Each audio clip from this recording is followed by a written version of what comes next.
અમરેલીના બગસરા શહેરમાં આવેલ આરબવાડ વિસ્તારના મુસ્લિમ બિરાદરો ગણેશ વિસર્જનમાં જોડાતા હિન્દુ ભાઈઓનું મુસ્લિમ ભાઈઓ દ્વારા ફૂલોથી સન્માન કરવામાં આવ્યું હતું। શહેરમાં ધામધૂમપૂર્વક રિદ્ધિ સિદ્ધિ વિનાયકની મૂર્તિના વિસર્જન સમયે ગણપતિ બાપા મોરિયા અગલે બરસ તુમ જલ્દી આના નાદ સાથે શહેર ગુંજી ઉઠ્યું હતું। હું મુનીરભાઈ સગવાન આરબવાડ બગસરા આજ રોજ ગણેશ વિસર્જન ઉત્સવની અંદર આરબવાડની અંદર જે ગણેશજીની મૂર્તિની જે પ્રતિષ્ઠા કરવામાં આવી હતી એ સબબ આજ રોજ ગણેશ વિસર્જન ખાતે આરબવાડની અંદર તમામ હિન્દુ મુસ્લિમ ભાઈઓ એક સાથે મળી અને આ તહેવારની અંદર ભાગ લીધો હતો। તેમજ ગઈકાલના રોજ જે ઈદે મિલાદનો તહેવાર હતો એ તહેવારની અંદર પણ અમારા આરબવાડ ખાતેના દરેક હિન્દુ મુસ્લિમ ભાઈઓ સાથે મળી આ બંને તહેવારોની ઉજવણી કરવામાં આવી।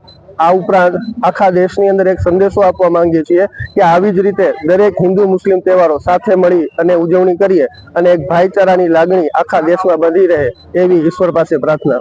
ડીજેના તાલે ગરબા, પૂજા અર્ચના અને ચુસ્ત પોલીસ બંદોબસ્ત વચ્ચે ભક્તો દ્વારા વિસર્જન કરવામાં આવ્યું હતું।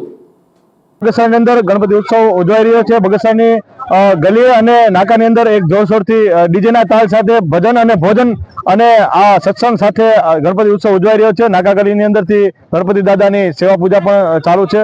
200 થી વધારે ગણપતિ દાદાનું વિસર્જન થવાનું છે આજ સાતળી નદીની અંદર, તથા ફાયર બ્રિગેડ તથા પોલીસ સ્ટાફ તથા તમામ નગરપાલિકાના તમામ લોકો સાથે આજે એક સરસ મજાનું એક કાર્યરત ગણપતિ દાદાનો એક ઉત્સવ ઉજવાઈ રહ્યો છે। તેની અંદર ગણપતિ દાદાનો એક પધરાવાનો એક કાર્યક્રમ રાખેલો છે, તો જેથી આ બગસરાની જનતાને એક ખુશાલી સાથે એક જણાવવાનું છે કે બગસરાની જનતા ડીજેના તાલ સાથે ગણપતિ દાદા મોરિયા સાથે આજે લોકો ખૂબ આનંદમાં છે અને આજ ગણપતિ દાદાનું વિસર્જન થઈ રહ્યું છે।